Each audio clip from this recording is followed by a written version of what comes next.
Yes, so greetings, my beloved brother Graham Singh. It's good to see you as always, my friend. Oh, it's so great to see you, Brother Victor, and just be thinking about all of our collaborators all across the ecosystem and across the world. So, what a joy and privilege. Thank you. Indeed. At Setsi, as always, we begin all things by acknowledging the original stewards of the various lands we're on. We acknowledge our creator. We acknowledge all our ancestors, those who said freedom or death. We acknowledge all those who toiled without compassion or compensation. We acknowledge all the elders and community stalwarts whose shoulders we stand on as we share, build, and learn together for our collective liberation and sovereignty. So please, Graham, if you can, Mm. introduce yourself to our listeners and our viewers. And Brother Victor, please may I join you in that acknowledgement of who's gone before us in this particular subject. As we look at faith communities, this has that additional dimension, doesn't it? Where there are so many people who care deeply about their faith or who are wrestling with their faith. And these issues of decolonization and particularly land, as we're going to get into, they have a particular meaning, and there's a particular opportunity to do the work of decolonization and reconciliation through thinking about this. So I acknowledge that further. And by way of introduction, our family left India in the 1850s for what was then called British Guyana, in a story mixed, as you know, with African slaves and Indian indentured laborers, which is a whole story on its own, a big story at the heart of Caribbean culture. And then my father eventually, thanks to the Ford Foundation, was able to study medicine. And his father before him had studied law through colonial privilege for brown-skinned people, if we put it that way. And out of that privilege, my father became a physician and ended up coming to Canada, where he met my mother, and who comes from Scottish background. And I was eventually produced in the Guelph, Ontario, in Canada, and grew up with great favor and privilege there. And from there, ended up studying at Western, and then eventually the London School of Economics. And I went back, Victor, as you know, to study this story of colonization in my own family. And that led me to London School of Economics and eventually to working in advertising, as well as finding faith as an adult, my Christian faith. And that was in the context of the Church of England, which is the national denomination in the UK, looking at closed churches and what had happened. By that point, they had closed thousands, and there was a new team set up called the Closed Churches Team, and I was recruited into that. So for some people who, when they find out I'm a reverend, then they think this guy is not really a normal reverend. And I don't even know what that means, but certainly I was never recruited to being a normal reverend in the first place. This was already a slightly unusual team. And it's out of the blessing of that experience that eventually I met my wife, and we had two of our kids in the UK. And then we moved back to Canada to set up something like the Closed Churches Team that I had been part of. And that's where it brings us to Canada, where I began to see this is a very different place. It's even a different place than the country I'd grown up in, because I had grown up while I was over in the UK. And so it was really rediscovering Canada, eventually moving to Quebec, which was an entirely different and remains an entirely different discovery. I've never been more of a minority than when I lived in Quebec, and living as a minority in Quebec is a beautiful thing, and understanding the beautiful culture here. And as part of that gets us to today. We decided that, and by we, I mean all the people I had met across Canada, who I was asking the question, what are we going to do with all these empty churches? A group of us got together and created a new registered charity called the Trinity Centers Foundation. And I'll pause there, Victor, because that kind of brings us to today to say, what are we going to do with these properties? What should we do? What happened to get there? What tools are we going to need to solve what kind of problem? That's the heart of what we do, what I do. No, that's incredible and a perfect segue. I remember I was reading the research reports that spoke to like the $500 billion in Christian real estate across Turtle Island in North America. And when you think about these properties and these assets across asset classes, there's definitely an opportunity. There's promise and there's perils. And I'm thankful that a man of your leadership, integrity, and brilliance is at the helm of the Trinity Centers Foundation. Can you give us a little bit of the mission and vision of the Trinity Centers Foundation? So our mission really and vision is looking at a redeployment of particularly Canada's underused and transitioning faith properties. So that's where we're looking, and our work, our actual mission to get there is looking at leading that change, brokering that change, and really operating and seeing what that will be. So it's looking at all aspects of the transition of faith properties. And we're doing that together with those from the social sector and those who've been what we would call excluded from religious narratives. And we could get into that a bit further, as well as those who are on the inside. That's the bishops and the charities, if we look at it that way. And that's our big beneficiaries of this work, as you know, Victor, are the nonprofits and charities who need space in an urban environment. And by urban, I mean cities, towns, and villages, as well as the unhoused, because really what we're looking at is one of two outcomes when we look at a property. Either keeping the building and fixing it up and using it as much as we can, or the property is being developed, and very often that development will include housing for those who have no house. That's incredible. One of the things that we noticed as we were doing some work around social innovation and faith communities was just the need for, obviously, justice, access, inclusion, diversity, and equity. But I would love to get from your perspective that the intersection between social innovation and faith communities right now in 2023, and what are some of the promising practices and communities of practice that you're aware of? Much of our work within those communities of practice comes around the question of place. And there are phrases like place-based investing. And the problem with religious communities entering that space is that put it this way, the largest non-state owner of property in the world is the Roman Catholic Church. So if you add other Christian religions and then other faiths there, religious communities taken as a whole are a huge landowner globally. The challenge is, and we sometimes say this, that religious models, particularly in the Christian church, we see this also in the Jewish faith particularly, and to some extent for Muslims around the world, we're seeing a once in 500 year operating system revolution. And along with that revolution, we see a very different use of land. Let me put it to you in the simplest possible way. A church that's meeting together on a Sunday morning and having some midweek activities, the Ladies Guild meeting to prepare food for the poor and working to support the vulnerable because they themselves are not working, that is a picture from before the Second World War. Think of how much has changed since that time, right? People do not adhere to one religious group simply because of birth. We don't have those of different genders. And of course, gender itself, we've understood so much more about what's been going on there. We don't have just half of a kind of traditional family not working in the church, volunteering. We don't have the mandate to be providing those social services from a religious context anymore. And so those properties are simply no longer used for what they used to be used for. At the same time, many of those services, let's call them, or those parts of the way society is put together, they have been devolved through a whole network of nonprofits and charities, many of whom left with their vision, but did not leave with their property. They became tenants in those properties. So you take an example of Alcoholics Anonymous or Narcotics Anonymous. These 12-step programs are an absolute lifeline for those who are dealing with addiction. And everybody knows where AA meets. It meets in the church basement, right? And it pays very little money in rent. So in terms of the stakeholder groups, all of them are, we would find, revolving around that reality, that the faith communities have taken up a huge amount of the oxygen and the square footage of urban land. And so anybody who's looking to stabilize a nonprofit or a charity or any good community work in an urban environment is somebody that we're talking to and thinking about. So I'm meeting later on today with the global head of property strategy for YMCA. Those are the kinds of conversations that were happening. Certainly with Imagine Canada and Philanthropic Foundations of Canada. We're meeting actually again later today with United Way Canada and Community Foundations of Canada. These are all organizations like Setsi that are working to bring these conversations up of how are we going to restructure the social sector. And those communities of practice, in a sense, we're willing to bring this message and this conversation anywhere we're invited.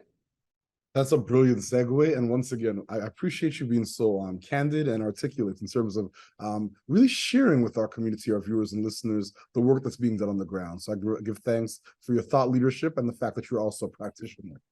So with that being said, So much. in terms of your work in impact investing, and where impact investing landscape is right now internationally and domestically in Canada, once again, what are some of the promises and perils for faith communities as we engage in this work? Let's take that one from the point of view, let's say, of an executive director of a local charity, a local nonprofit that says, I see this work in front of me. Our work is so necessary. We're good at doing our work. We have an amazing team, but I can't grow this team when I'm applying for grants every single year. I can't attract people in and say, please don't take this job in that insurance company. Come here and work with us because we have this track record that you can do fruitful work and build your family and work with us for the next 10 years. Has said very few executive directors at a local level ever, right? This is a sustainability of financing challenge for those working with the most vulnerable. So when those people, those social purpose organization leaders, hear about this promise of social finance, they think, you mean I might be able to tell the story of the long-term impact of what we're doing? And we might be able to bring those finances in now in order to produce those outcomes? Okay, this is very exciting now. And so we begin the journey of taking existing social purpose organizations who are grant dependent. And let's name the colonial problem with this. The foundations and indeed the government agencies that are distributing those funds, they're very much operating in the same white power, old system way that we're also trying to dismantle, right? The idea of going cap in hand, please sir, may I have some more, in order to pay my staff who are solving society's hardest problem, it hurts, right? It hurts at a local level. So this journey now begins, okay? Now, there's another journey over here, which is from traditional finance, where those foundations, they've been investing in the stock market. And those who are helping them invest in the stock market feel they're part of the mission too, because they're making a lot of money in the markets, and then there's more to be able to grant. So for them, they see the markets are good so that the granting can happen. And that's not wrong, right? The challenge is when we say to those investing in a traditional way, what would it be like to invest in these same organizations that we're going to grant to? And I find this conversation, we're right in the middle of it right now, where people are saying things like ESG and impact investing, and then some of them hope we don't really mean it. Because it's just so much easier to make money investing in a company whose purpose is to make money, right? That's the easiest way to make money. The problem is if that money is also destroying the planet and destroying communities, you take I won't name one, but take an example of a fizzy drinks company, right? A sugary fizzy drinks company. We all know, and I won't necessarily rope you into this, Brother Victor, but I'll speak on behalf of middle-aged men everywhere. Your caloric intake is something you're just fighting more and more as each passing year goes on. Drinking sugary drinks is never going to be good for a middle-aged man, and probably wasn't good for the child either. It's probably the #1 cause of diabetes, which is probably one of the most costly parts of our health system. We're extracting water, we're putting out plastic. So yeah, that company may make a lot of profit, but look at the harm. And of course, as you know, Sir Ronald Cohen with the Impact Weighted Accounts Project from Harvard Business School is looking exactly at this kind of level of analysis. So yes, we can make profit, but we're also causing harm. What would happen if we're also making profit, but creating impact? And this now becomes the question. You say, I think you're going to make less profit if you do that, less financial profit. And that's been a bit of a debate. That's something we're not afraid of saying, what if you were to make less financial profit, but the impact was huge? And this is where, as you know, we start talking about things like, what if we created a real estate fund of homeless shelters? Let's go and buy 100 homeless shelters in Canada, stabilize them, 100 food banks. Let's stabilize those, 100 community theaters. Let's put them on their feet, right? 100 youth clubs. Well, we have these properties, but we know those on the ground, they're not stable. And very often they're what we would call Class B or Class C properties, meaning they need the most work, they need the most renovation work going in. And now, what could we do to stabilize those? Now the question becomes, is that a good investment? Sounds like a good impact. Is it a good financial investment?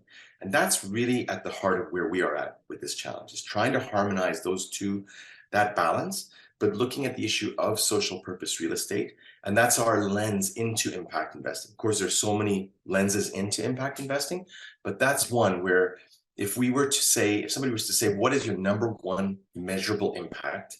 We would say very simply, it's the reduction in rate of rent from the market rent for the charities and nonprofits who need space. So it's exactly the same way we look at affordable housing, right? You take the market rate of rent, and then you say, we want to reach this kind of target below that market rate of rent for those who need to be housed. We're saying exactly the same argument for nonprofits and charities, that we need to be placed in that urban environment. That's incredible, incredible work. I would love, as it's a hot pursuit, do you have a case study, ideally from Quebec or Montreal, just because I'm a big fan of the work that's been done in Quebec in terms of really building out the social economy and social finance on an international scale, where a $20 million investment years ago created almost $600 million in economic activity. But do you have a case study or an example you'd like to share around social purpose real estate, or connects to the faith communities, or just in general? Happy to give you a few examples there, Victor. Just because we landed off on a fund there, let me give you an example of a fund first, and then I can go into a local project just to make sure folks are following along. Example of the fund is a program called Initiative Immobilière Communautaire de Montréal. So it's the Community Real Estate Initiative of Montreal. And the idea there is a group of foundations came together around Centraide, which is United Way, and they said, we would like to create a social purpose real estate fund. And so they began donating into the fund, meaning that the fund would try to recover as much of the money as they could, but if they didn't, effectively, this was money from foundations, and they were able to stretch some of their limits a bit further. They were then approached by a workers' pension fund called the FSTQ. And the pension fund, and this may be interesting to some of our viewers today, as kind as a pension fund would like to be, they have regulations because their primary obligation is towards those who are going to receive the pension. So they have an obligation to make money so that there's enough money to pay that pension. But pension funds are trying to lean in, and we have a number of conversations that you and I are part of on this subject. And in this case, the FSTQ came in and said, we would like to be there, but you need to de-risk foundations. You need to de-risk this investment for us so that it matches our investment criteria. And the foundation said this would be fantastic because we could multiply by 5 that fund. And you just mentioned a multiplier there. I believe that this particular program is going to see a multiplication. There's echoes of the work now happening in Ontario, and there's a similar program being extended across all of Quebec. So the point is that by bringing for-profit pension fund investors together with foundations, we created a fund which is now available to, let's go back to that executive director who's saying, I have this vision, I have the team, I have the model, I just need this physical place where I'm located to remain there. Otherwise, this work will fold up. They could apply to that fund and in fact, go on the journey of potentially even acquiring that. So that's one example. The other example, I'll give you 2 other examples actually.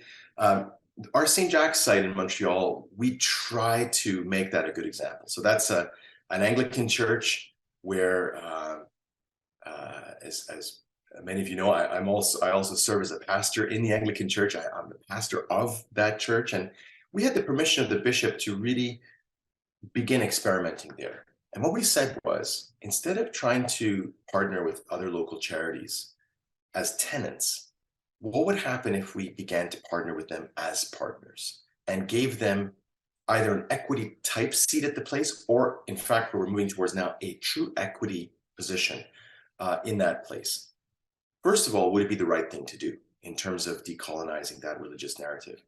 We believe that it is. Second, is it actually something that could stabilize the financing? Because now if, let's say, a nonprofit circus company is a partner in this place, could they recruit grants from the places that an arts group can get grants from, a refugee group, we have 2 works working with Indigenous vulnerable people in Montreal, we have a youth, very good youth charity that's there.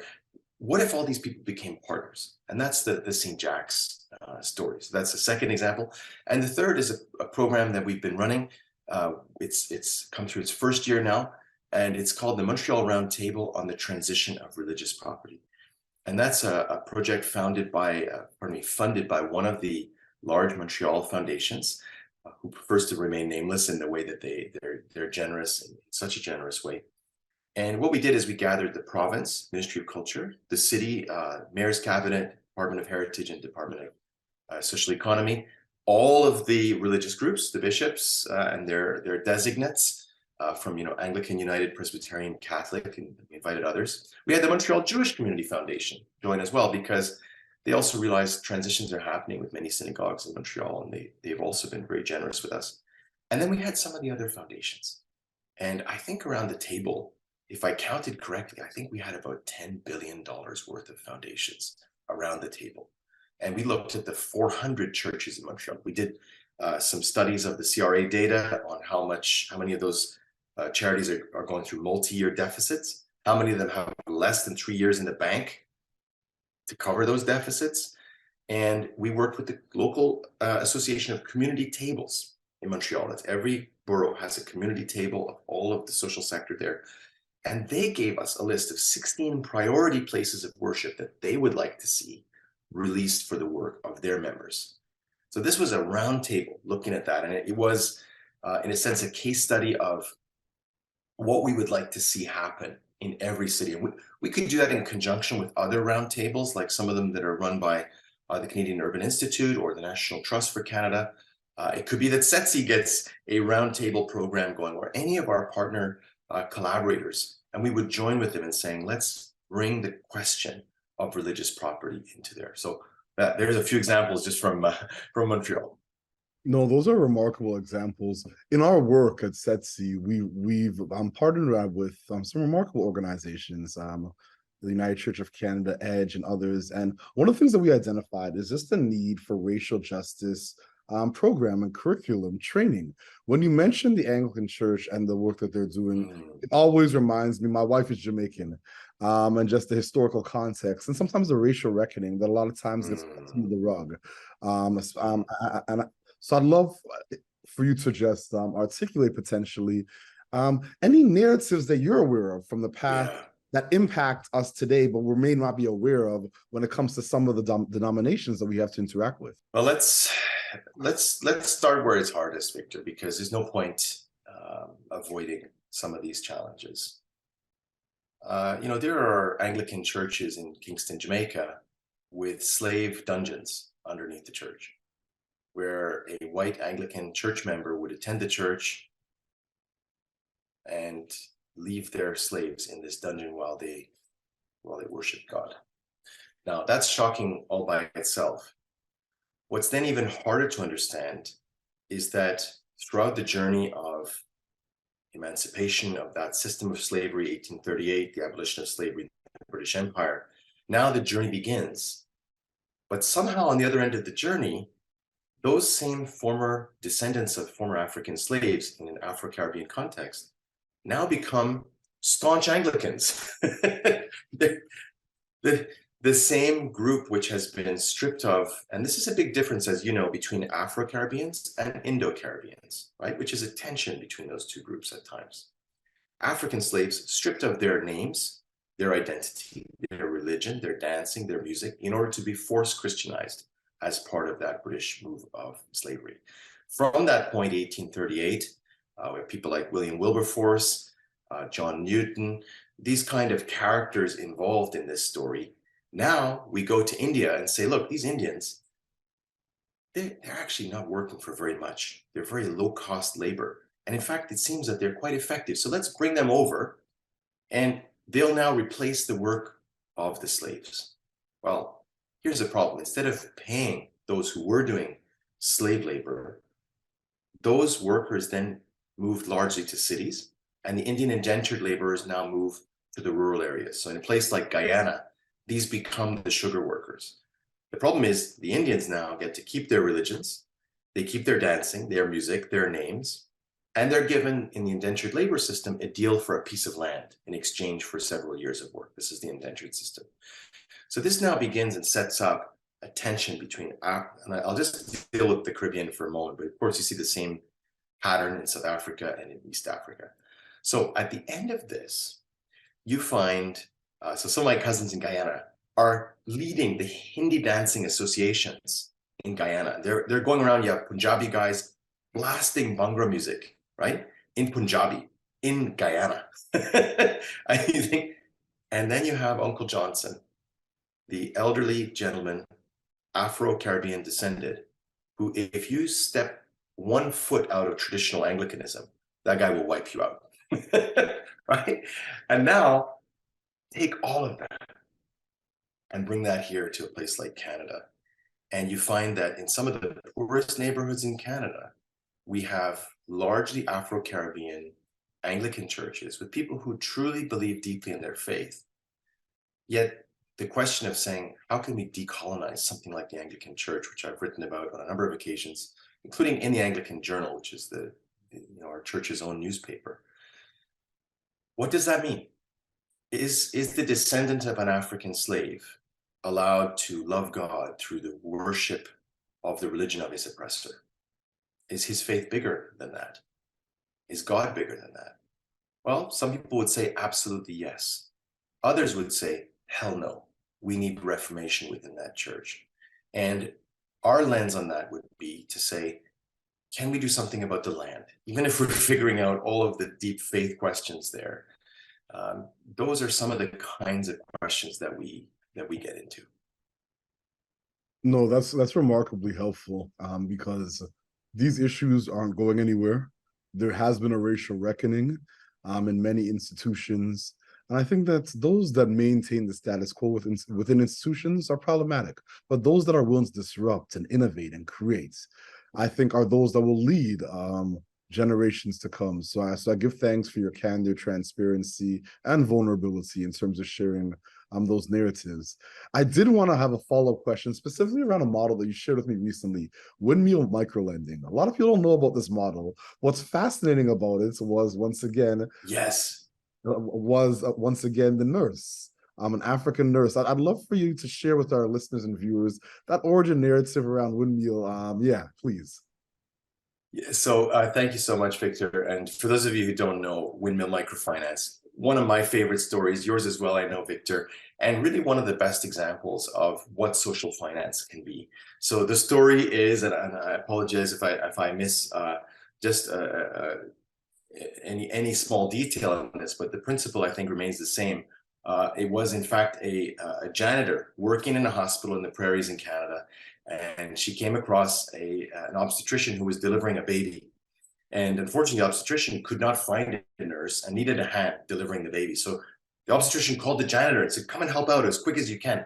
And this janitor really did a fantastic job. And the obstetrician said, you are the best janitor helping me deliver a baby that I've ever had. And this is, thank you so much. And the janitor said, well, doctor, in fact, I'm not a janitor primarily. I am myself an obstetrician, but I come from Nigeria and my credentials were not recognized here in Canada. So I'm working this job while I raise money to be recognized here. Now that doctor got together with a number of doctors, the original doctor that is, and raised some funds for that Nigerian doctor to be recognized in Canada.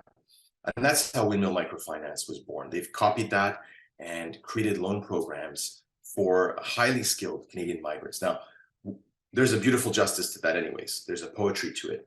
There's also an economic benefit to Canada. That person is now working as a doctor in the hospital at a time when we need all kinds of medical staff. They're receiving a higher wage. They're getting involved in housing stock. They're not drawing upon needs for affordable housing or other social supports. Every good thing is happening now for that family because of that recognition. So Windmill Microfinance offers an unsecured loan. It's a debenture from their charity. It's now just over a $20 million fund. They give a very low rate of return to their investors because they've stood up to them and said, we want to offer a very low rate charging out to those highly skilled Canadians, new Canadians that need that. And it's a wonderful example. It's a real leader of what social finance can be in Canada. That's incredible. It's incredible. I have two more questions. And once again, I just appreciate your leadership in this. Are you familiar with any faith communities that are right now actively facilitating engagements or training of social purpose organizations?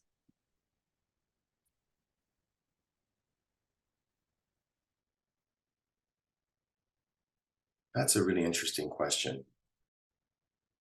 I think faith communities in general are being very careful about continuing the colonial pattern that they either have or are perceived to have been leading. So in some ways, a bishop saying to a social purpose organization, I'm going to come tell you what to do, is something that bishop will generally resist and be very careful about, for all the right reasons, I think. There are groups like CLAL, which is a Jewish group, which is educating Jewish-related or Jewish background community organizations. I would definitely recommend them. And then there are, let me say, the offshoots of faith communities. And many of the best works, I think, in youth work, in urban employment works, in food security, in homelessness, you'll find that they have roots within the faith community, and that those organizations are themselves leading networks, building networks. But from the faith communities themselves, I think there's probably a hesitancy to, to tell people what to do when in some ways the faith communities' own houses are really not in order at this time, both financially as well as, of course, many scandals and issues of that kind. So, no, it's a time where I think many faith communities, Brother Victor, are timid, if I may. That's remarkable. And this is my final question before we go to closing thoughts and call to action. In terms of social purpose real estate space, right now you have our brilliant brother Isaac Olawalafe, you have Infrastructure Institute, you have Monumento, you have all these organizations doing great work and striving to figure out how we can best utilize public land for public good. We have an affordable housing crisis and carnage across the country, an eviction crisis. We have all these crises associated with engaging people. And more importantly, one of the challenges that we face is a lot of times the private stakeholders are outbidding folks that are trying to protect public lands for public good, 3-1 sometimes. So when we look at the models of community land, when we look at the models of social purpose real estates, what do you feel the future is? And what role does faith communities play within this future in Canada?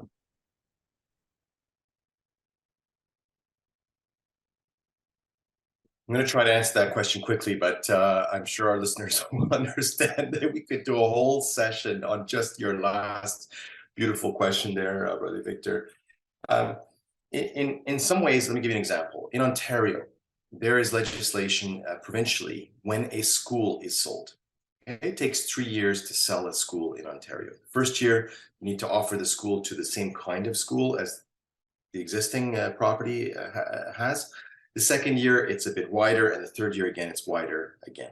And after the third year, the property can be sold on the open market. And I see that as very fair because those different social purpose organizations have an opportunity to bid on that school. The zoning can remain roughly unchanged, and we have a system. If we could have that kind of a system across more social purpose real estate categories like community theaters and shelters, youth clubs, places of faith, then we would have more of an opportunity for the social sector to be able to get in there and bid and bring together their financing. Of course, a property developer has access to rapid deployment funds. And that Initiative Immobilière program I told you about, that's one of its objectives, is to give rapid deployment funds to the social sector. The social sector does not have rapid deployment funds to go and do that. So slowing down the transition of ownership is one intervention. The other is understanding the beautiful opportunity and also some of the limitations of community land trusts. And like many good things, we start talking about it, and then people get excited and they talk about it again, and they could potentially misunderstand some of the limitations. When it comes to community land trusts, the challenge is lending. So let me explain why. If I tell you I'd like to borrow some money and use my property as security, the story goes, if I don't pay back the money, you'll take my property. So how does that work with a community land trust? If we say, we'd like to borrow $100 million to create this project, and if it doesn't work out, what, the lender is supposed to just go away?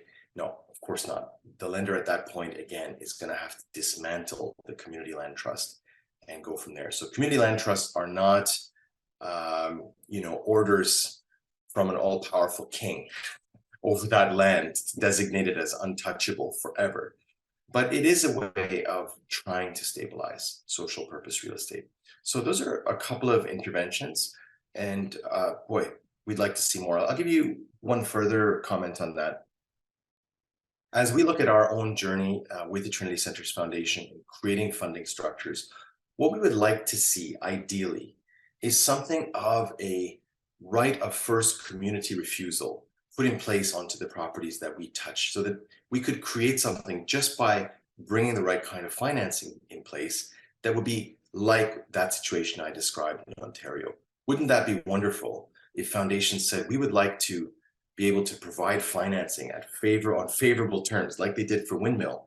But one of the things we want to leave behind is that even if that property has to change hands, that it would change hands between other social purpose organizations in continuity. So yeah, there are many, many things under there. And I could go all the way to the biblical concept shared across Christians, Jewish people, and Muslims of Jubilee, where land can be traded, but eventually goes back to its original community owners. And that's a beautiful biblical concept that underpins our work, and something that I think deeply resonates with themes that I hear in government, in foundations, in other non-religious organizations. And these are the kinds of concepts that now's the time for us to be thinking about those.